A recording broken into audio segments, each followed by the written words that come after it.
Now, this might be a ouch or a man, but you let me know at the end which one is it for you. I've been just doing a lot of reflecting and reading, specifically the Bible, and I'm just noticing patterns in in history, how people make mistakes constantly, and then something happen as a result of it. But to even give you more detail, how let's talk about Israel. So how Israel disobeys God's commandments, and then God warns them, if you do all of these things, I will bless you. But if you don't keep my commandments and you do all of these things, you will be cursed. For some reason, we like to focus on the blessings. But for whatever reason, we like to hyper focus on the grace and just think that God's word magically changes and all of the things, the commandments and things that he told us to do no longer applies and the curses no longer applies. But as I look at human behavior, right, especially in the field of psychology that I'm in, I notice that we often are the author of our own confusion, hurt, and grief. We may not realize it, but all of our actions have consequences, right?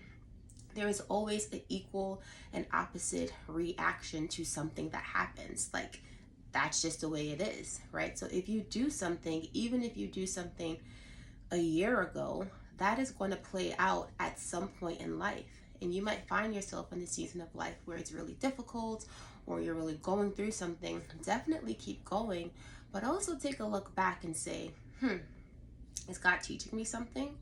Is there something that I've done, right? Because all of us, human nature, we like to focus on, well, if that person was just a little bit nicer, or if that person was a little bit more considerate, or if that person did that.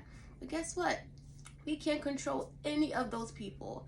And the hard reality of it is that most of us can't even control ourselves, right? Like, we like to focus on that saying where the only thing that you can control is yourself. But we know that we often have trouble focusing or kind of controlling our own behavior. Think about it. When's the last time you said something and you're like, oh, I got to control my mouth, right? I got to control my thoughts. I got to control my emotions. So it's hard enough to even focus on controlling ourselves, who we have authority over, more or less worrying about what someone else did. So I think it can be very helpful for us to look back and see, where did I play a role in the things that are happening in my life now? And not just so you can like get down on yourself and like, oh, I did this, I did that, it's all my fault. No, so you can learn something from it. Because being foolish doesn't get you anywhere, right?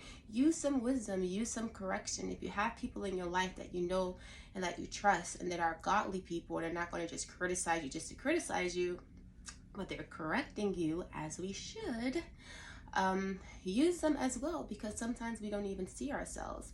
But the whole purpose of looking back to see, is there something that I've done that contributed to my poor circumstances?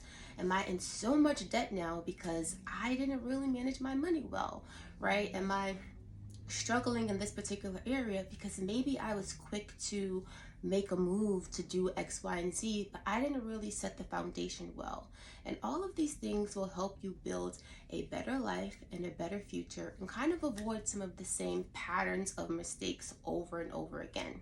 So let me know, was this a amen or ouch?